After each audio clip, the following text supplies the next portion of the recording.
1919 Great Plains ဒေသတွင်စေကူတာသူတူဖြစ်လေ့ကျင့်ထားသောကိုမန်ချီလူမျိုးအမျိုးသမီးငယ်နာရူသည်သူမ၏အကိုတာဘီကဲ့သို့တဲ့တော်ဝဲမုတ်ဆိုတူဖြစ်ရန်အိမ်မက်ရှိလေသည်တမင်နက်ထိုခြေရခံလိုက်နေစဉ်ကောင်းငင်ရန်၌ထူးဆန်းသောအလင်းတန်းများကိုမြင်တွေ့ခဲ့ရပြီး၎င်းကိုမိုးချိုးငတ်ဟုယုံကြည်ကသူမမုတ်ဆိုးဖြစ်ရန်အချိန်တန်းပြီးဟူသောနမိတ်တစ်ခုဖြစ်မှတ်ယူခဲ့တော်လဲအမှန်စင်စစ်မှာဂျိုသားမုတ်ဆိုးတူ၏အာကာသယင်ဆင်းသက်လာခြင်းသာဖြစ်သည်နောက်ပိုင်းတွင်မျိုးနွယ်စုစစ်တမ်းတူဖြစ်သူပူဟီကိုတောကြောင်တကောင်ကဖမ်းဆီးသွားခဲ့သည်နာရူသည်ရှာဖွေအဖနှင့်အတူလိုက်ပါသွားခဲ့ပြီးအသက်လူနေလာသောပူဟီကိုခြေရခံတွေ့ရှိခဲ့သည်သူမသည်ပူဟီ၏တန်ရာများကိုကုသပေးခဲ့ပြီးသွေးထွက်နေစေရန်ခန္ဓာကိုယ်အပူချိန်ကိုရှော့ချပေးနိုင်သောလိမ်မော်ရောင်တော်စီယာရှေးပင်ကိုတိုက်ကျွဲခဲ့သည်နာရူသည်ရှာဖွေအဖွဲ့ပူဟီတို့နှင့်အတူရွာသို့ပြန်လာခဲ့တော်လဲတာဘီမှာတောကြောင်ကိုအမိဖမ်းရန်ကြံရစ်ခဲ့သည်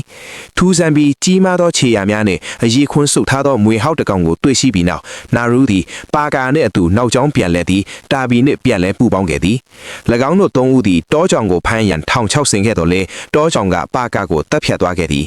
နာရူသည်တောကြောင်နှင့်ရင်ဆိုင်ခဲ့တော်လဲအဝေးမှကျဲလောင်သောဟိန်းတန်နှင့်အလင်းတန်းများကြောင့်အာယုံလွင့်သွားကတတိလက်သွားခဲ့သည်